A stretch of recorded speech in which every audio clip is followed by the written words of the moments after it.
Assalamualaikum warahmatullahi wabarakatuh. Banyak sekali pertanyaan jamaah, Ustadz kasih kami channel untuk kajian anak-anak muda.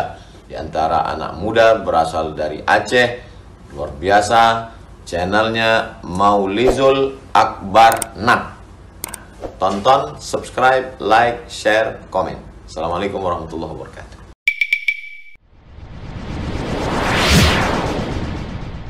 Tetangga-tetangga mengatakan bahwa kita sombong karena tidak pernah beri ke mereka, tapi memberinya ke keluarga sendiri, orang tua. Jadi sombong tak sombong itu ukurannya bukan pada pandangan manusia ya, sombong tak sombong itu ukurannya pada pandangan Allah, yaitu syariat. Jadi kalau tetangga mengatakan kita sombong, tidak pernah kasih, tapi kalau untuk adiknya selalu, itu tetangganya yang bangai, bukan kita ya. Nah, jadi itu tidak usah terlalu peduli, karena memang dalam syariat yang diutamakan keluarga. Cuma kenapa mereka mengeluarkan kalimat itu juga mungkin kita juga punya kesalahan, kita tak pernah sedikit pun menyentuh mereka itu. Jadi perlu diseimbangkan Pak, untuk keluarga juga untuk menjaga hubungan dengan tetangga, itu juga perlu ya. Pulang dari manapun jangan lupakan tetangga, karena kalau kejadian apa-apa rumah kita, maka adik kita tak mungkin datang begitu saja, tapi tetanggalah yang pertama sekali menolong. Jadi kalau tidak pernah kita beri apapun, tidak pernah bagus hubungan, waktu terbakar rumah Pak, mereka menambah bensin di rumah kita. Nah, itu juga perlu dijaga. Jadi perlu keseimbangan ya.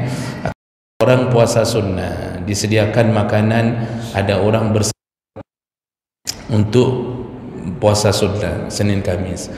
Bolehkah orang yang tak puasa makan? Ada hadis Nabi SAW.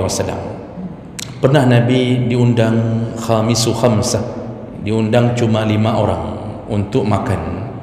Jadi disyaratkan 5 orang untuk makan, diundang makan oleh salah seorang sahabat. Kata sahabat, ini 5 orang aja ya Rasulullah. Ternyata menuju ke rumah itu ada orang lain yang melihat rombongan Nabi mau menuju ke rumah itu. Ini hadis ya, hadis sahih. Jadi dia bertanya ke Nabi, ya Rasulullah, boleh aku ikut? Kata Rasulullah, ya kalau ikut boleh, tapi engkau tak diundang. Tapi tak apa-apa, ikut dulu, kata Nabi. Ikut. Setelah ikut, sampai di sana, di rumah orang yang sahibul hajah yang mengundang, Nabi langsung menyetopnya dan mengatakan, ini satu orang sahabat ni tak engkau undang. Jadi Nabi kasih tahu sama yang pemilik hajat, ini yang satu orang ni tak engkau undang.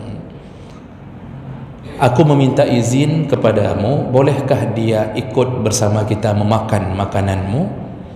Nabi yang minta, mungkin ditolak apa? Karena mungkin ditolak, akhirnya diizinkan. Nah, setelah diizinkan baru Nabi memberi izin untuk masuk dan makan. Itu membuktikan apa? Tak boleh makan sesuatu yang tak disyaratkan untuk kita. Jadi kalau makanan itu disyaratkan oleh orang beri sedekah untuk berbuka puasa, jadi yang tak puasa itu tidak termasuk yang diundang ke situ. Ya. Sekarang bapak dapat undangan walimah, tidak ditulis keluarga, cuma ditulis nama bapak. Kita sudah bahas adab walimah. Pertanyaannya, boleh bawa istri? Tak boleh Pak. Boleh bawa anak? Tak boleh. Istri sendiri saja tidak boleh bawa, apalagi bawa istri orang ya. Oh, kita diantar sama teman kita, tukang becak, kita minta bantuan, antar sebentar ke tempat walimah. Boleh dia kita suruh masuk? Tak boleh. Hadir, makan memakan, tak boleh. Kalau mau minta izin sama sahibul hajah, kasih tahu nyongan lum hanan undang jeut ipaju menyojut leyu damang menyohan bah mati gerau iklan. Itu kalau dah kayak gitu pasti diizinkan. Jadi Bapak Ibu yang Allah muliakan, begitulah orang mau buka puasa. Jadi makanan yang disyaratkan untuk orang buka puasa, kalau kita tak berpuasa tapi lapar sekali, temui orang yang diwakilkan untuk bertanggungjawab. Temui panitia. Kasih tahu panitia, saya tidak puasa, tapi saya musafir. Boleh saya ikut bergabung? Kalau panitia yang diwakilkan oleh orang beri makanan tadi mengatakan baik, tidak ada masalah, duduk, itu baru halal. Nyan baru halal. Makanya hanya barang kau tak adu. Kalau itu dibiasakan dan dibolehkan, Yang puasa cuma 5 orang, yang tak puasa 55 orang, Pak. Nah, kajuk nabu pre. Padahal bu kurung buka puasa. Tak boleh, Pak. Jadi kalau mau minta izin dulu, baik kepada sahibul hajah atau kepada orang yang diwakilkan bertanggung jawab. Tak boleh sembarangan, Pak. Itu bisa haram itu makanan itu. Hidup bertetangga, buat corong apa istilahnya? Talang air jatuh ke rumah kita atau percikannya jatuh ke rumah kita, dia jatuh di rumahnya. Bagaimana pandangan terhadap pejabat yang datang ke satu daerah lalu melempar-lemparkan hadiah, baju, ya, dia campak-campak.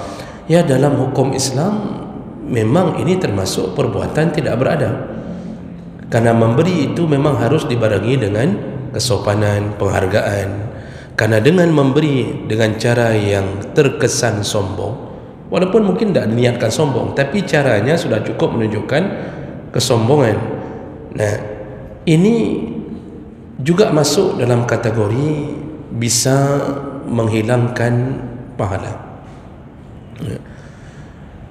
Saya pernah baca artikel, Pak, dan saya pernah lihat tayangan orang Belanda dulu ketika masa penjajahan. Itu ketika memberi itu mereka dengan cara mencampakkan sehingga para pribumi ini ngutip. Jadi kalau campak uang tu dia serakkan. Jadi para pribumi berebut mengutip seperti ayam sedang mengutip makanan yang kita campakkan. Itu saya lihat tayangannya langsung, video durasi hitam putih, Pak. Sampai dibuat judul beginilah masa penjajahan. Jadi hal seperti ini sebenarnya dilarang. Apalagi seorang pejabat yang seharusnya menjadi suri tauladan. Tapi ya seperti kita bilang tadi, sekarang dunia sudah terbalik, Pak. Mendekat ke kiamat, yang kita dapatkan apa? Yaitu keterbalikan kenyataan. Karena kata Rasulullah SAW, menjelang kiamat salah satu tandanya adalah yang jujur dianggap pendusta, kemudian yang pendusta dianggap jujur, yang pengkhianat dianggap amanah, orang yang amanah dijadikan sebagai sosok pengkhianat. Itu kata Nabi. Di ujung hadis Nabi menyebutkan, dan muncullah kaum Ruwaibidah. Lalu sahabat bertanya, apa itu Ruwaibidah ya Rasulullah? Kata Rasulullah, yaitu orang yang tak punya ilmu tapi diberikan mimbar untuk berbicara. Jadi akhirnya dia bicara bukan dengan dasar ilmu. Kalau ini sudah terjadi, kiamat tak lama lagi akan datang. Dan lihatlah Bapak Ibu, hari ini kan begitu kejadiannya, ya. Jadi yang baik-baik, yang jujur-jujur, yang betul-betul mempertahankan agama, itu runtuh satu persatu, runtuh satu persatu. Tetapi ketika seseorang yang sebenarnya punya banyak masalah diangkat, kenapa? Ya karena sesuai dengan keinginan pendukungnya. Begitulah kenyataannya. Makanya memberi dalam keadaan begitu, itu masuk dalam kategori sombong, karena ada unsur merendahkan fakir dan miskin. Jadi orang waktu berebut itu dengan satu baju itu sampai tolak, ada yang kecebur di parit, ada yang berantem hanya dengan satu bajai. Padahal bajai bak serba 55,000 merupakan dua, Pak, kan? Tapi karena itu pemberian dianggap dari pejabat, dianggap itu kenangan. Nah, lalu model campak, keluar dari mobil campak sana, itu tak boleh. Itu tak boleh. Dan itu sangat-sangat dilarang. Jadi kalau berilah dengan cara yang baik. Ada orang yang merasa tidak ria, tidak ujub, tidak sum'ah. Kalau ria menampakkan, sum'ah memperdengarkan, ujub perasaan bangga diri sendiri. Itu perbedaannya. Kalau ketika dia melakukan kebaikan, memberi, ciri-ciri itu nampak dari perilakunya. Tapi ketika orang menegurnya, mengatakannya karya, dia mengatakan belum tentu, itu urusan saya dengan Allah. Nah, apakah benar begitu? Memang betul, ria itu permainan hati, ujub juga permainan hati. Nah, tapi itu semua bisa terwujud melalui perilaku. Kalau perilakunya sudah nampak memang dia ingin dipuji, kalau perilakunya memang dia tidak tahan, seandainya amalnya tidak diketahui orang, dia ingin orang dengar, dia ingin kasih kabar ke orang bahwa dia telah berbuat baik, itu walaupun dia mengatakan ini urusan hati saya dengan Allah, tetapi itu sudah masuk kategori riya. Oh, ada orang yang memperdengarkan namanya tanpa dia minta, itu tidak riya. Ketika nama bapa dipanggil di hari Jumaat, wakaf dari Fulan bin Fulan, dipanggil nama apa? Apakah riya? Belum tentu, selama kita memang tidak memintanya.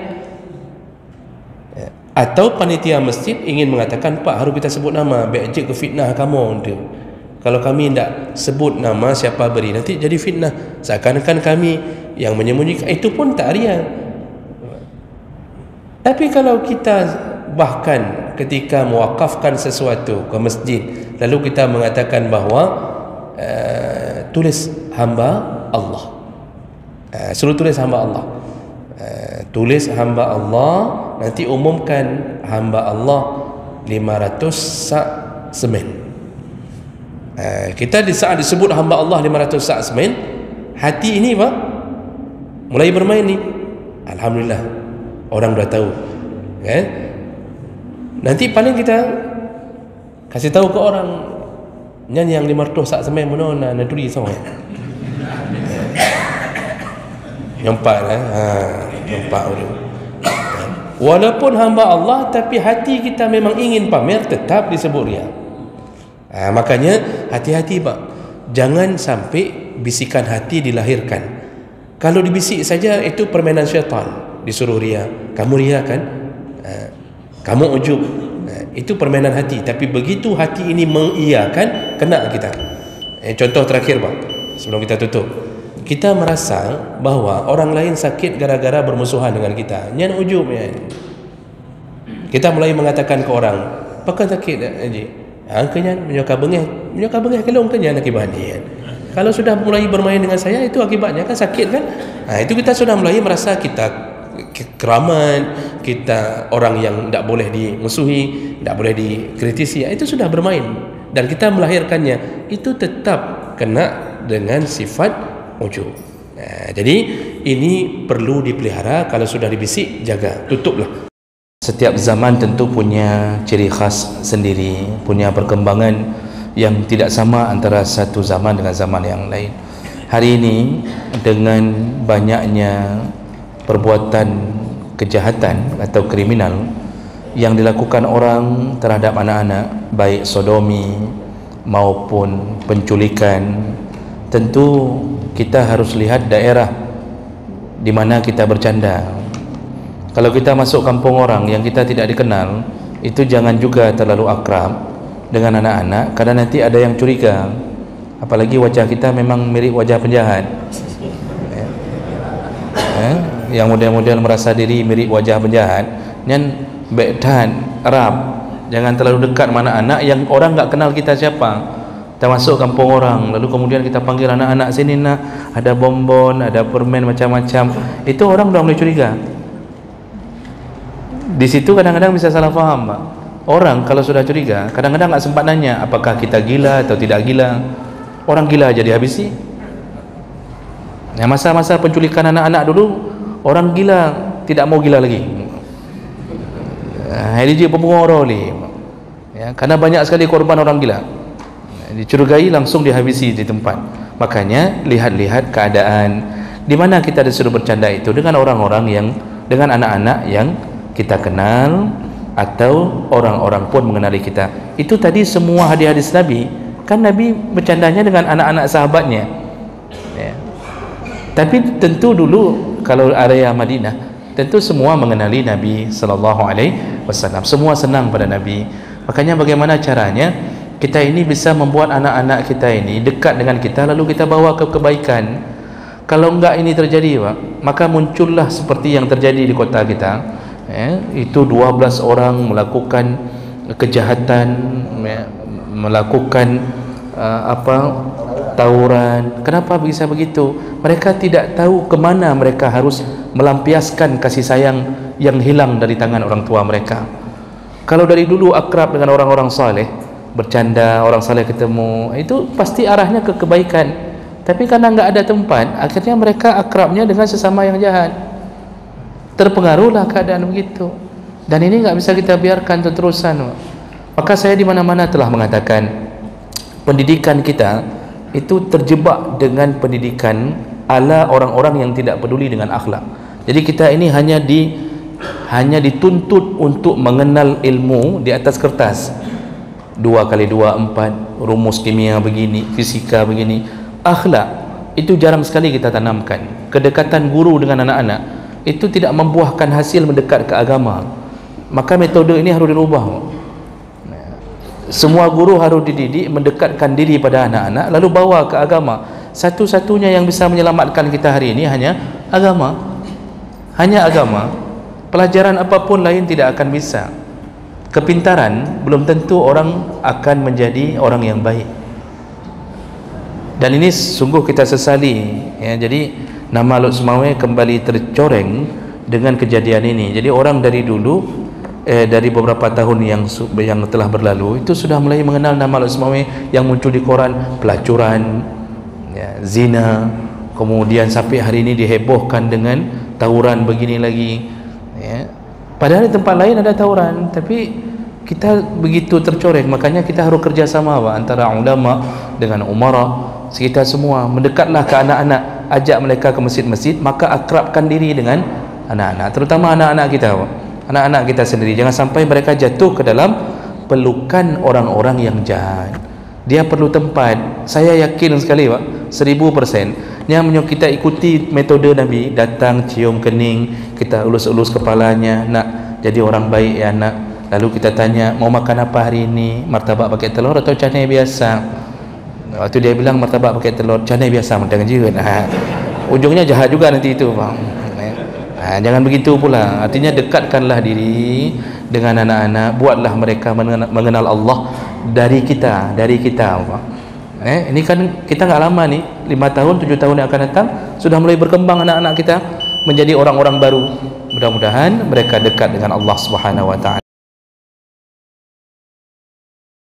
Bagaimana seandainya kita sudah tahu bahwa diri kita lulus pada suatu tempat, lalu kemudian dihalangi atau terhalangi dengan usaha dari orang lain, ya Pak, ya. Ada mungkin orang lain yang mungkin bisa saja memberi sogokan, Pak, ya. Begitu maksudnya.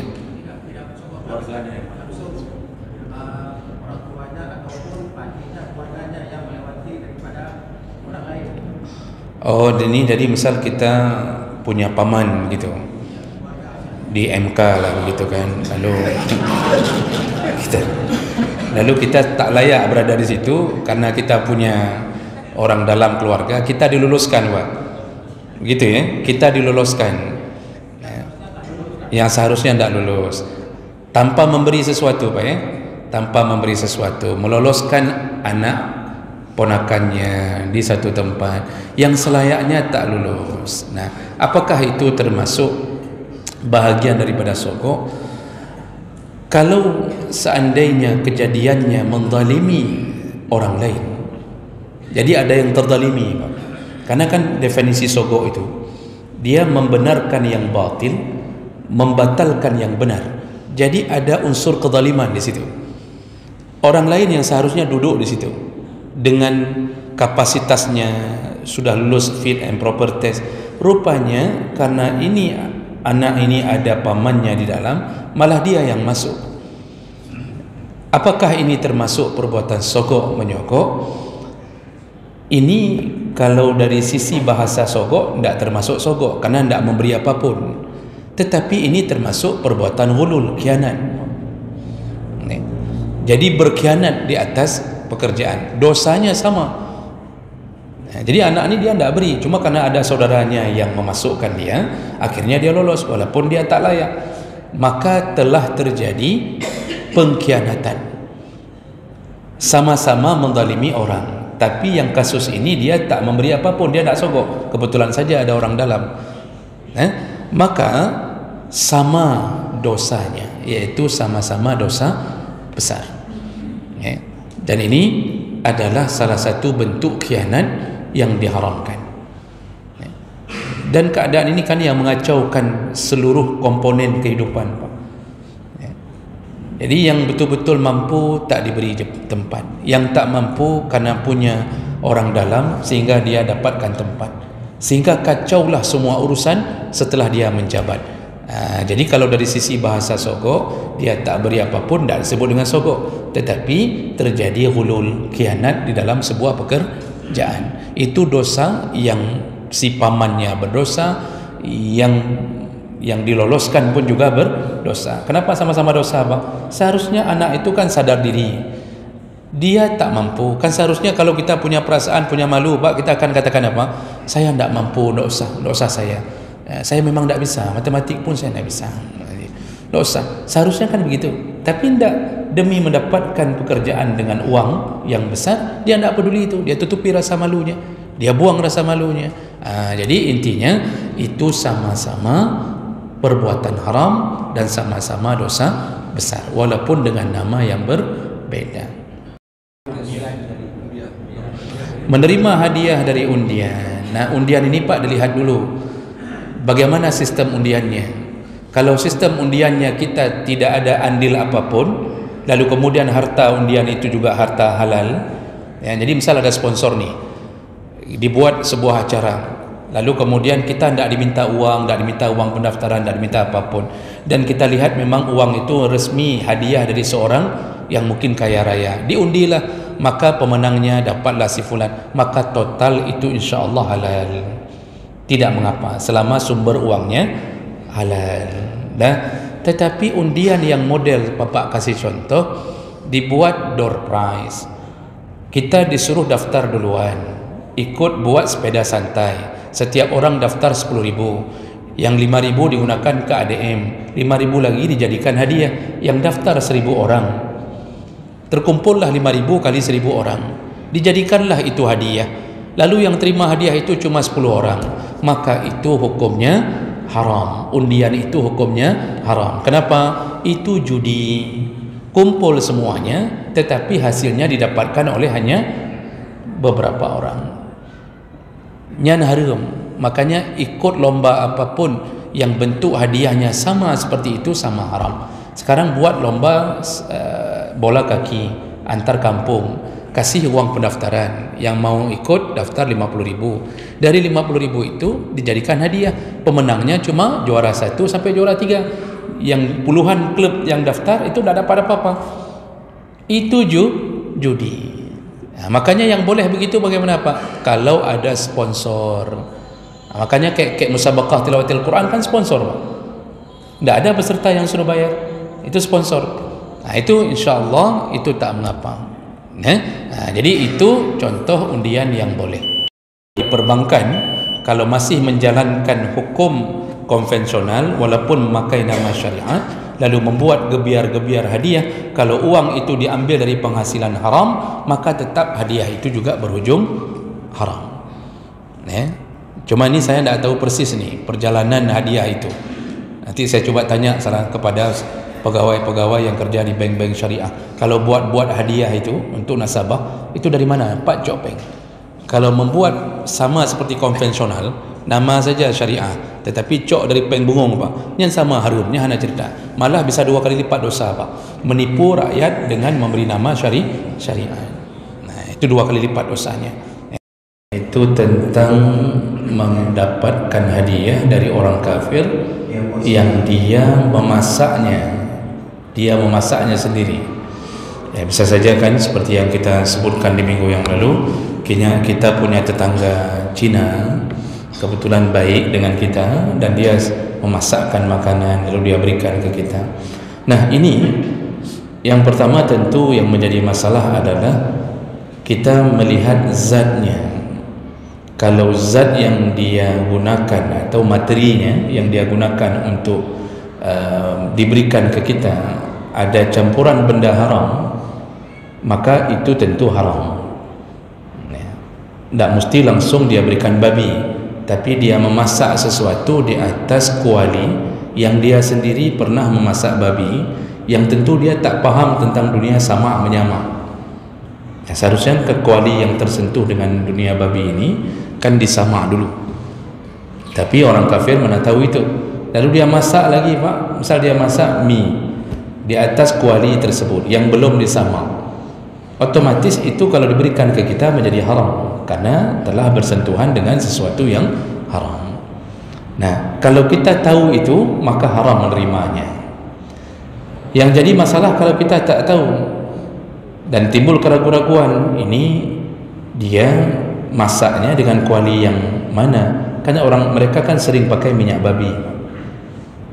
Nah, kalau timbul keraguan-raguan, maka memilih untuk tidak menerima lebih utama. Rasulullah mengatakan al-halalu bayyin wal haramu bayyin wa bainahuma umurun mutasyabihat. Nah, yang halal sudah jelas, yang haram sudah jelas. Di antara keduanya, yaitu halal dan haram, itu disebut dengan urusan syubhat.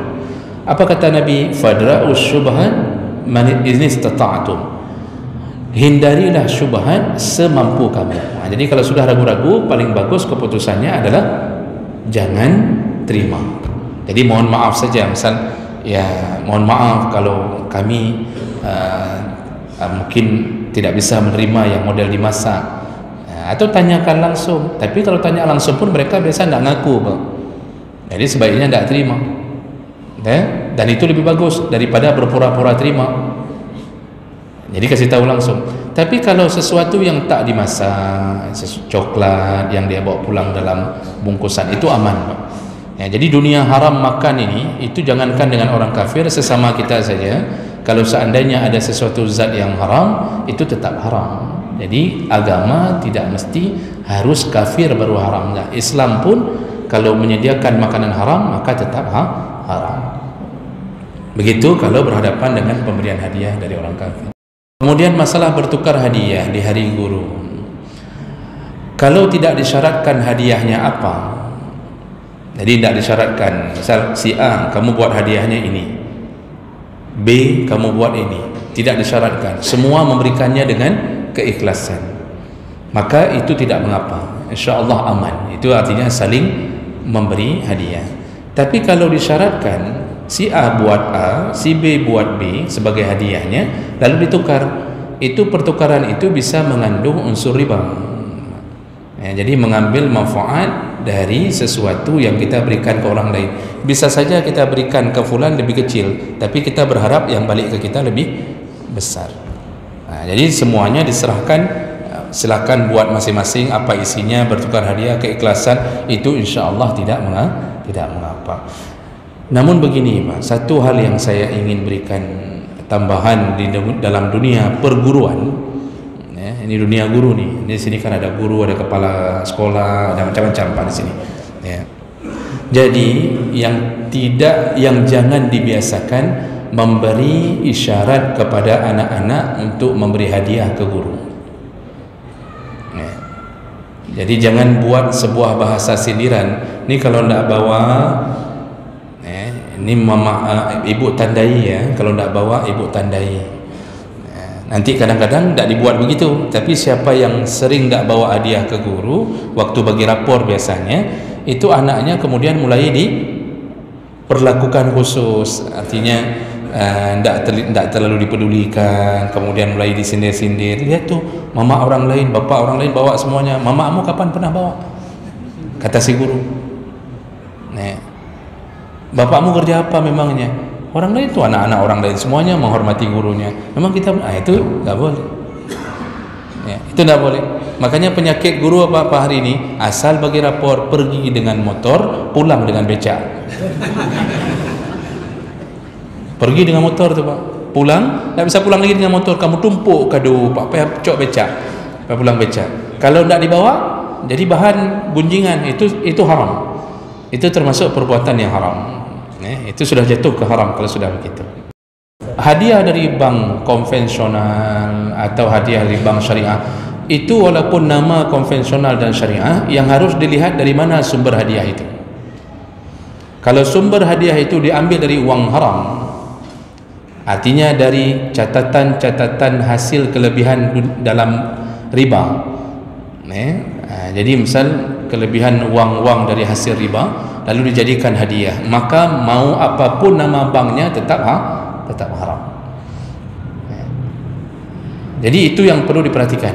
Dari mana dapatnya hasil hadiah tersebut? Misal dibuat gebiar ini, gebiar itu, nyan payah ngingin dari partnya hasilnya. Sumbernya yang dilihat. Dan dari mana kita tahu? Tanya kepada pihak bank. Ini dari mana nih sumbernya? Kok bisa ada gebiar dapat 1 panci misalnya? Tapi tidak pernah gebiar dapat panci, bang. Biasanya kulkas, dapat Honda 1. Ya? Nah, uang hasil riba, uang bunga lah kita bahasakan. Itu para ulama cuma membolehkan kalau dibuat ke sesuatu yang tidak berhubungan langsung dengan dunia ibadah. Jadi ke sesuatu yang umum yang tidak berhubungan dengan ibadah. Contoh, kita ambil bunga dari hasil deposito lalu kita buat paret atau kita buat WC umum, itu masih aman, para ulama membolehkan. Tapi kalau untuk dijadikan konsumsi pribadi haram atau kebutuhan pribadi maka menjadi haram, tidak dibolehkan. Jadi ini saya bilang tadi, tidak peduli mau konvensional syariah, lihat, karena ada syariah kadang-kadang Pak itu memberi nama syariah tapi perlakuan di dalam tetap konven. Ini dua kali lipat dosanya. 2 kali lipat dosanya. Jadi heran, misal seharusnya syariah tak lagi memberi pinjaman berupa uang. Kalaupun mau melakukan itu maka dia harus menggantinya dengan murabah atau melakukan mudharabah, tidak lagi dengan memberikan pinjaman uang. Tapi kadang-kadang nama syariah, waktu pinjam uang tetap diberi. Ini aneh. Lalu dibuatlah bunga margin. Nah, ini hati-hati dengan perkara-perkara seperti ini. Yang kerja-kerja di syariah kalau masih melakukan ini 2 kali lipat dosanya, yaitu dosa orang yang tahu tapi berpura-pura untuk menipu dengan cara di bawah selimut syariah. Itu hati-hati. Kalau ingin melamar calon istri lalu kemudian maharnya diambil oleh orang tua si istri. Kalau kita sudah memberikan mahar lalu mahar itu diambil oleh orang tua si istri lalu dibuatlah walimah dari pihak dara baru misalnya, itu bukan lagi urusan kita Pak. Itu urusan orang tua sama anaknya. Bisa saja orang tua sedang tidak punya uang lalu dia pinjam mahar anaknya, itu boleh-boleh saja. Atau si anak yang merelakan maharnya untuk digunakan oleh orang tuanya, itu boleh-boleh saja. Yang penting kita beri, itu hak istri, mahar itu hak istri. Kita pun yang pinjam wajib bayar. Mati kita belum bayar mahar, itu tidak boleh bagi warisan kecuali kembalikan dulu mahar ke istri, baru sisanya baru boleh bagi warisan. Jadi tidak ada masalah orang tua mau buat walimah di pihak perempuan dengan menggunakan mahar istri, tidak ada masalah selama itu izin dari anaknya sebagai pemilik mahar. Cuma catatan begini Pak, dalam syariat Islam itu yang disuruh buat walimah itu pihak linto apa pihak dara baru? Pihak linto Pak. Yang sunnah membuat walimah itu pihak linto, pihak pengantin pria, bukan pihak pengantin perempuan. Nabi SAW asal sudah menikah, yang buat walimah siapa? Nabi atau dari mertua? Nabi. Makanya Nabi itu waktu menikah dengan Zainab Al-Jahsyi, Nabi kan memanggil sahabat, datanglah. Jadi Nabi mengumumkan pernikahannya, datanglah. Lalu disembelihlah seekor kambing dan sahabat makan bersama dengan sangat sederhana. Nabi yang melakukannya. Makanya sebenarnya itu membuat walimah itu adalah bahagian sunnah kepada pengantin pria. Namun hari ini pengantin perempuan pun mungkin entah karena gengsi, mungkin tak enak, macam-macam, akhirnya juga buat. Sebenarnya tidak buat pun tidak masalah. Kalau buat tetap dapat pahala, karena itu hari memberi makanan. Yang jadi pahala besarnya di mana Pak? Makanan, bukan di tenda, bukan bagusnya pelaminan. Jadi satu gedung Bapak hias sampai 100 juta, itu tak ada pahalanya. Pahalanya di mana? Di dalam tudung saji. Jangan sampai tenda 100 juta dalam tudung saji ya ikan asin, telur asin dibelah dua, telur rebus belah dua, taruh lado secuil sebegini-begini di atas kepala lado itu, di atas kepala telur itu. Itu jangan sampai begitu, karena pahala duduknya di situ, di makanan. Yang namanya walimah apa? Makanan. Nah, itu yang perlu kita perbagus. Jadi tidak usah terlalu fikir masalah pelaminan begini, pelaminan sampai make up bayar sekitar jutaan. Masya Allah, sampai kita begitu dia buka make upnya, kita langsung mendapatkan istri yang berbeda dari yang duduk tadi di sini. Ya. Nah, ini kan menipu diri sendiri saja, lalu menimbulkan fitnah yang banyak. Ya. Nah, jadi itu yang perlu kita jaga dalam urusan memberi makanan. Bapak Ibu, saya ingin ingatkan kembali bahwa ini tadi walaupun kita bicara masalah hadiah, sedekah, dan ini sedang bulan Rajab, maka hendaknya kita memperbanyak memberi sedekah di bulan Rajab. Kenapa Pak? Jadi semua amal saleh itu dikali lipatkan di bulan haram. Bulan Rajab termasuk bulan haram. Kata Rasulullah, kata Allah Subhanahu wa taala, inna iddatash syuhur indallah 12 syahran. Allah itu telah membuat 12 bulan, minha arba'atun hurum. 4 bulan di antaranya adalah bulan haram. Apa saja? Zulqa'dah, Zulhijjah, Muharram dan Rajab. Maka Rajab termasuk bulan haram. Barang siapa yang berpuasa di dalamnya, melakukan sedekah, memperbanyak salat sunnah, semua dikali lipatkan. Cuma perlu saya beri catatan, tidak ada bahasa khusus dari Nabi bahwa adanya puasa sebulan penuh Rajab. Cuma bahasanya umum, beramal salehlah sebanyak-banyaknya dalam bulan Rajab. Jadi bagaimana puasanya Pak? Ya puasa apa yang sudah kita biasa puasa, tambah saja kualitasnya. Jadi yang puasa dulunya Senin, tidak ada Kamis, dalam Rajab Senin, Kamis, Senin, Kamis. Yang tidak biasa puasa Ayyamul Bid, biasakan puasa Ayyamul Bid. Dan hati-hati dengan hadis-hadis palsu yang beredar dari WA ke WA. Cukup banyak hadis palsu tentang Rajab. Barang siapa berpuasa sehari di bulan Rajab, maka dia dapat pahala dibukakan seperti sebulan puasa. Barang siapa berpuasa 7 hari, maka dia dapat pahala, iaitu dibukakan 7 pintu, ditutup 7 pintu neraka. Lalu barang siapa yang berpuasa 8 hari, dibuka 8 pintu surga. Nyan hadis-hadis palsu mandum, jangan disebarkan dan jangan dipercaya Pak. Karena dengan menyebarkan itu kita telah berbohong di atas Nabi SAW. Apa kata Rasulullah? Barang siapa berbohong di atas namaku, bersiap-siaplah duduk di dalam api neraka. Nah, itu yang perlu kita sedikit fahami. Yang pertama tentang puasa Rajab. Tadi ditanyakan sampai ada yang meninggalkan apa? Yang wajib, yang fardu. Baik. Jadi puasa Rajab ini seperti yang saya jelaskan di minggu yang lalu sedikit, bahwa dia puasa tidak ditentukan oleh dalil manapun tentang jumlah hari.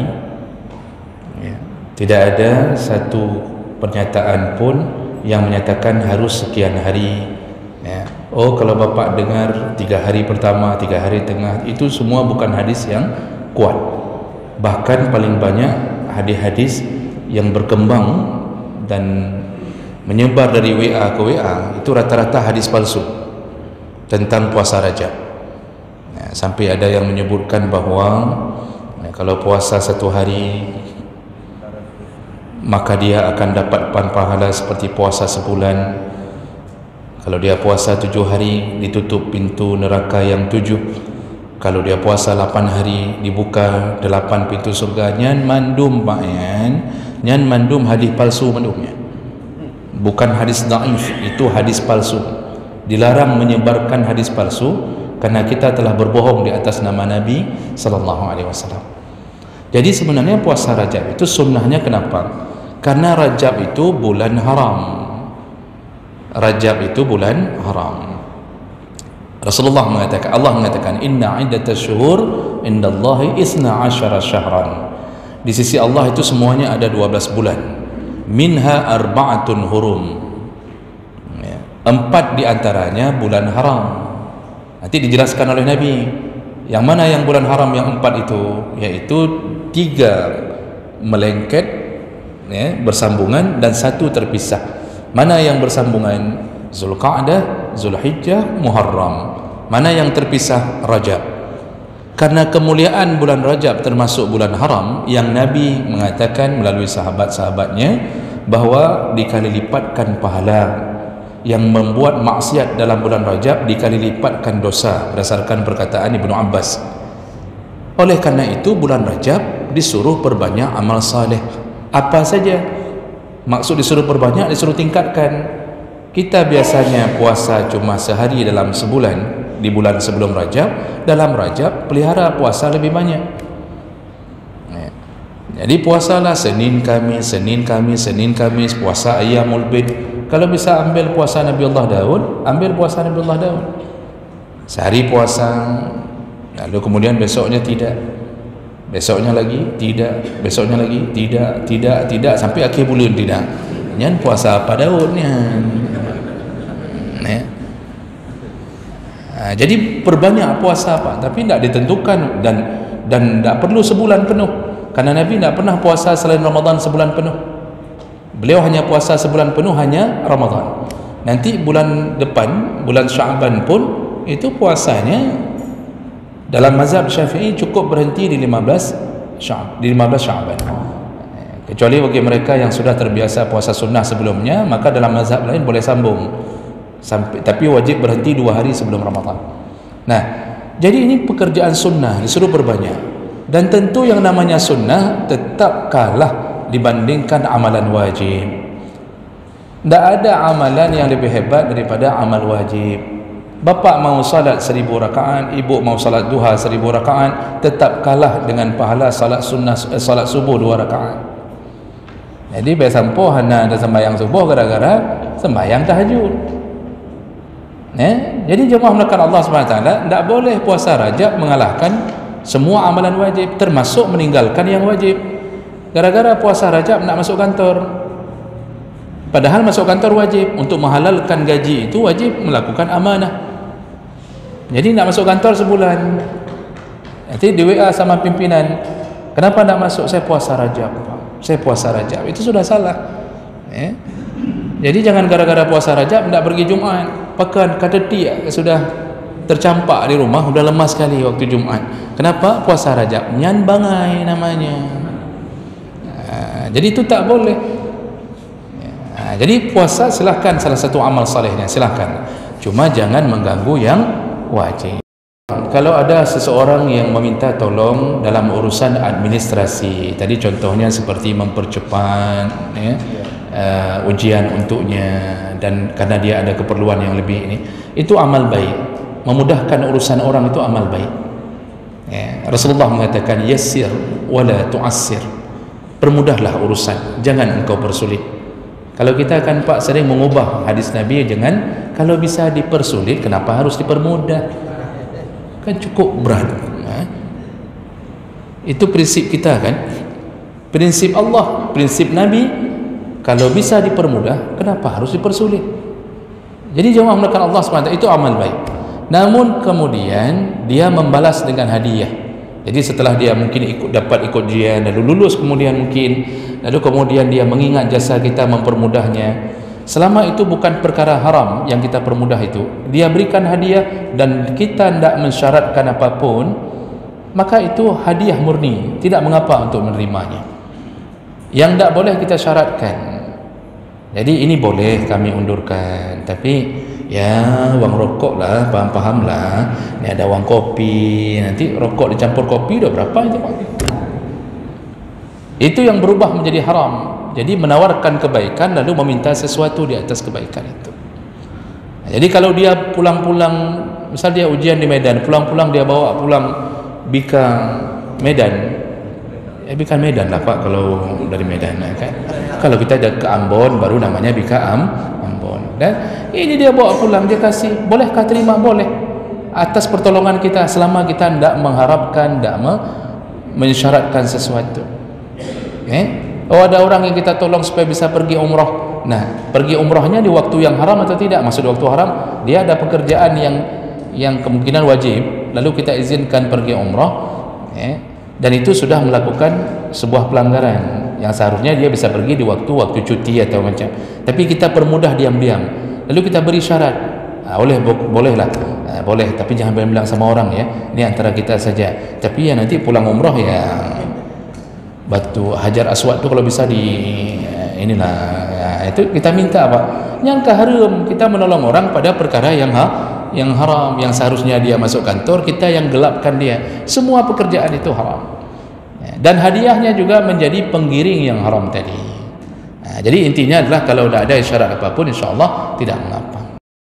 Salat syuruk dan salat duha. Jadi begini, salat syuruk.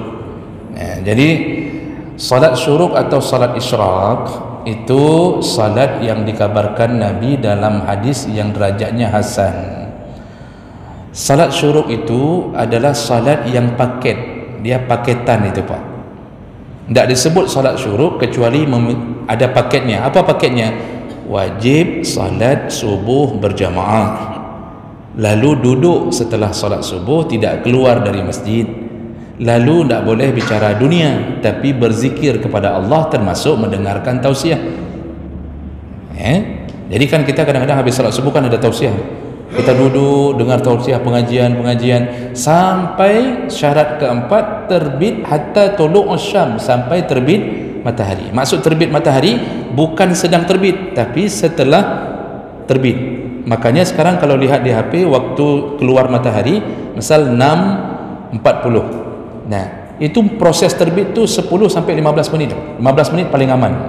Proses naiknya matahari sampai sepenggalah. Begitu sudah terbit, kira-kira pukul 6.40 tadi, kalau tambah 15 menit pukul 6.55 atau pukul 7 tepat, kita tadi sudah ikuti syarat tadi, salat subuh di masjid berjamaah, tidak keluar dari masjid ya, kemudian kecuali keluarnya kencing, balik lagi itu tak mengapa, kemudian berzikir di masjid, ataukah urusan agama seperti pengajian tadi, kita tunggu sampai terbit matahari, lalu tutuplah kata Nabi dengan 2 rakaat. Tutuplah amal subuhmu itu dengan 2 rakaat. Apa kata Rasulullah? Pahalanya seperti pahala haji dan umrah tammah kata Rasulullah. Sempurna. Maksudnya dia dapat pahala besar sekali. Tapi tidak sama dengan orang haji dan umrah. Jadi jangan habis setiap pagi kita bilang sama orang haji, ini kali kau haji, kali kau umrah, tanya kali kau, itu salah. Itu salat syuruk. Sedangkan salat duha, di waktu masuknya waktu salat syuruk itu sudah boleh salat duha ya, tapi salat duha tidak disyaratkan paket,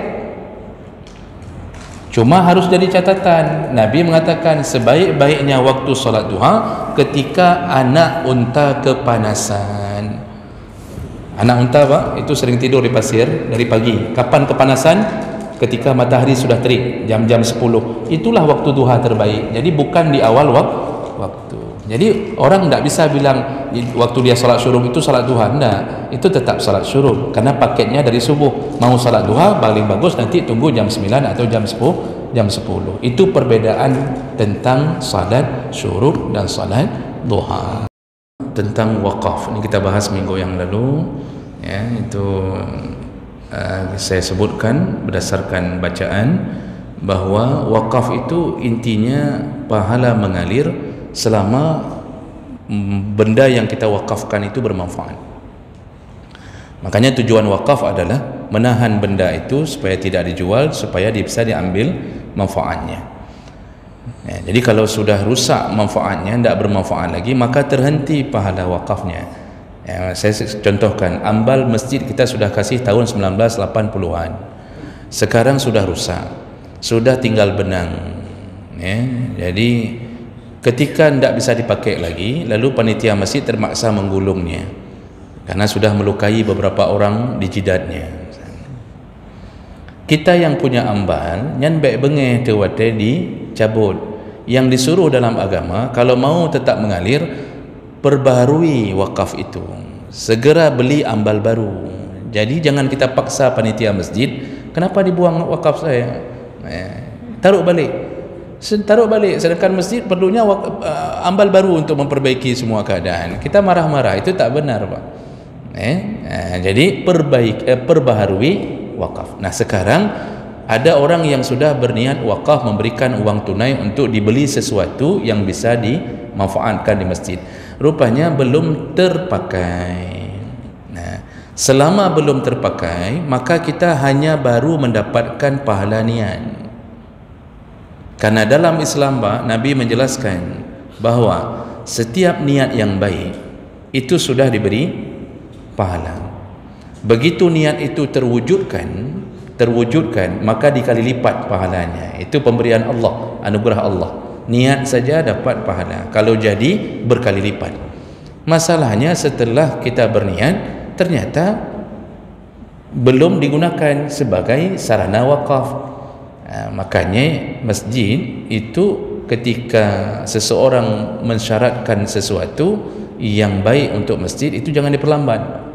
Misal ada orang sudah menyompat pegang pedang pegat kamar mano untuk masjid, itu dipercepat. Cuma begini juga, kadang-kadang kan panitia perlu kumpul uang dulu. Jadi karena tukang tak mungkin begitu datang wakaf kita panggil tukang, ini ada yang wakaf 100,000, katipek bata 2 bohinan nampak peng 100,000. Mana mungkin begitu, nanti ada yang wakaf lagi 100,000 lagi, kita suruh lagi tukang gajah kena oleh sian nyempat 100,000. Makanya kadang-kadang panitia mengumpulkannya dulu supaya bisa dikerjakan sekaligus, tapi kita sudah mengalir pahalanya. Begitu selesai dibangun satu semen, satu sangkar burung, wakaf seperti satu sangkar burung di masjid, Allah bangun rumah untukmu di surga, kata Nabi. Satu sebesar sangkar burung, sekilo semen kita beri, ditanam di dinding masjid, ambil manfaat semua orang, ada kita di dinding masjid itu, maka meninggal dialirkan pahalanya dan dibangunkan rumah di surga berdasarkan hadis Nabi SAW. Hadiah apa hadiah pun apa aminah? Oh ya, misal gerak jalan ya. Ini Pak, kalau kita ikut andil diminta uang demi mengumpulkan hadiah tersebut, maka itu masuk kategori hadiah yang berasal dari judi. Kalau kita ikut andil diminta untuk uang pendaftaran, lalu uang itu dijadikan hadiah, kita ikut fund biker. Untuk fund biker apa? Ini saya baca berdasarkan bahasa Indonesia yang benar. Jadi orang-orang yang ikut sepeda santai fun bike ini kan diminta pertama uang pendaftaran. Kalau uang pendaftarannya hanya untuk ADM, lalu diberikan baju untuk setiap peserta, uang pendaftaran 10,000, harga baju 20,000, berarti cocok dengan yang kita berikan, itu tidak masuk judi. Tapi begitu diminta uang pendaftaran 10,000, kita cuma diberikan kartu sedikit, Pak. Kartu nomor. Kartu nomor itu kita fotokopi, Pak. Si-on bisa 10 nomor. Sedangkan si-on 1,500. Kalau dekat dengan kampus 1,000. Yang diminta uang pendaftaran 10,000. Yang 9,000 dibawa ke mana? Ternyata dikumpulkan panitia untuk menjadikannya sebagai hadiah. Yang daftar 1,000 orang, yang ikut 1,000 orang, yang menang 3 orang. Dapat kulkas, dapat televisi, dapat macam-macam. Yang menang 3 orang, yang kumpul 1,000 orang. Ini hadiah ini haram diterima dan haram ikut perlombaan seperti itu. Jadi yang boleh bagaimana? Kalaupun ada uang pendaftaran, mereka memberikan feedback ke kita, itu cocok dengan uang tadi. Seperti saya bilang tadi, ada bajunya. Kalau kita pikir-pikir, lebih 10,000 dibeli panitia. Nanti dikasih nasi bungkus lagi, Pak. Kan dia ada yang model ikut itu cuma untuk dapat nasi bungkus saja, kan ada yang model begitu. Nah, jadi ini tidak disebut dengan judi, karena yang kita keluarkan cocok keluarnya masuk kembali ke kita. Tapi kalau tidak begitu, maka masuk ke judi, haram ikut perlombaan itu dan haram mengambil hadiahnya. Yang sudah ambil tolong kembalikan. Kalau mau selamat, tolong kembalikan. Jadi kayak mana solusinya? Cari sponsor. Cari sponsor, Pak.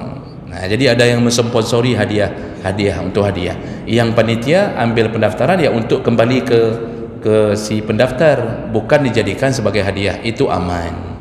Kalau ada sponsor yang memberi hadiah, itu aman. Undian di televisi begitu ya, Pak ya? pada sabun ya, misal ada dapat umrah kan, ini juga tidak jauh beda Pak ya, tidak jauh beda. Kita ada ikut memberi sesuatu atau tidak?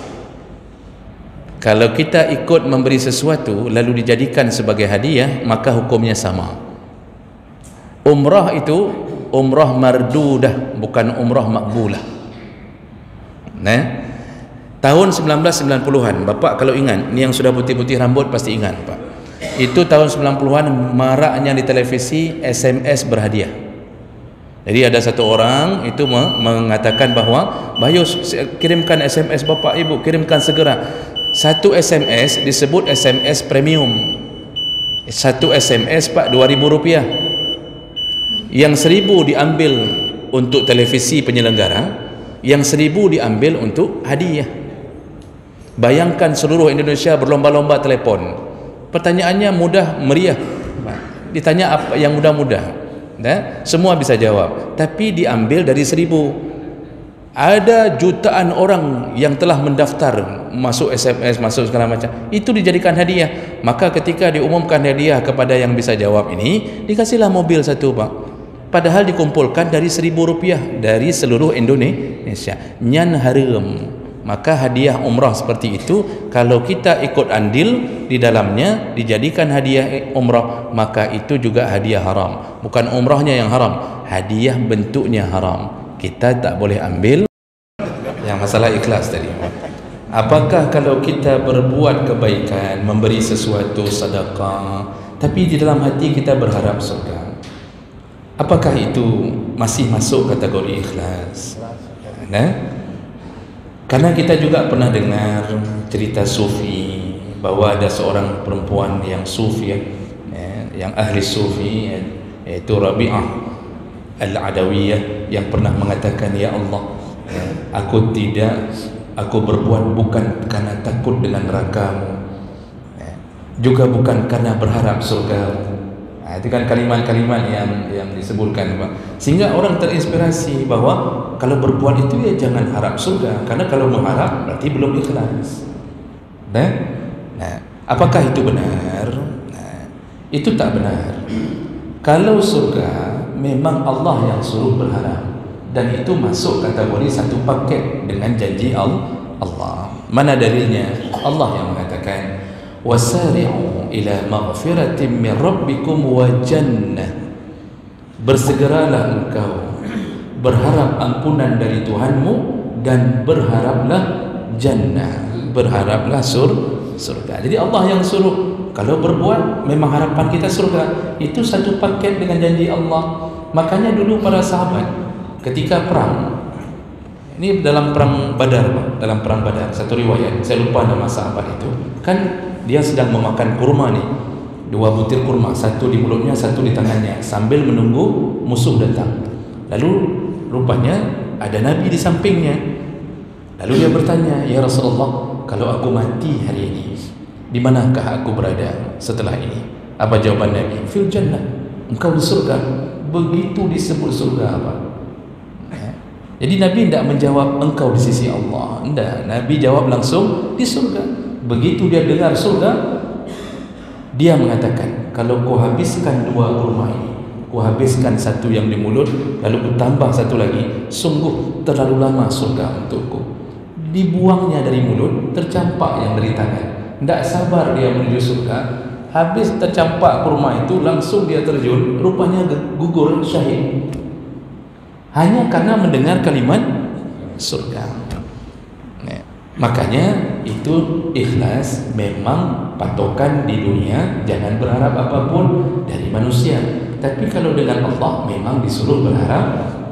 Jadi itu masuk kategori ikhlas. Jadi masalah ikhlas ni itu ada 2 golongan. Ada mukhlis, ada mukhlas. Ada mukhlis, ada mukhlas. Kadang-kadang Allah menyebut mukhlisin, kadang-kadang Allah menyebut innahu min ibadina al-mukhlasin. Kalau para nabi, Allah lebih sering menyebut mukhlas. Apa bedanya? Kalau mukhlis sudah baik, dipuji Allah, dipuji Allah mukhlisin. Cuma bedanya dengan mukhlas, kalau mukhlis kita masih berjuang untuk ikhlas. Karena kita diganggu-ganggu, bang, ikhlas enggak, ikhlas enggak. Makanya kan orang habis sedekah, bang, ya, atau mau sedekah, ikhlas, ikhlas tidak, begitu kan? Kalau mukhlas itu anugerah Allah, memang sudah diberi orangnya menjadi mukhlas. Siapa dia? Para nabi. Kalau kita tidak menyebut-nyebut apa modal dalam jual beli, kita tidak sebut ini barang nomor satu, tapi kita jual 2 kali lipat, sah tidak jual belinya, halal tidak pendapatannya, halal. Namun ada halal, cuma tidak beradab. Di antara orang yang beradab dalam jual beli adalah memberi keringanan sesama mukmin. Makanya Rasulullah mengatakan, rahimallah, Allah begitu sayang kepada siapa? Orang yang samhan fil bai'i wa samhan fil syira, orang yang sangat toleransi dalam jualan dan juga sangat toleransi dalam membeli. Maka itu orang yang paling disayang Allah. Kalau halal, selama kita tak menyebutnya. Beli di Medan 100.000, kita jual 500.000, halal. Itu namanya jual beli. Yang penting jual beli itu kan antaradin, saling rida. Orang yang beli di Aceh melihat, oh bagus ini barang, wajar 500.000, wajar, halal. Cuma kita tidak berada.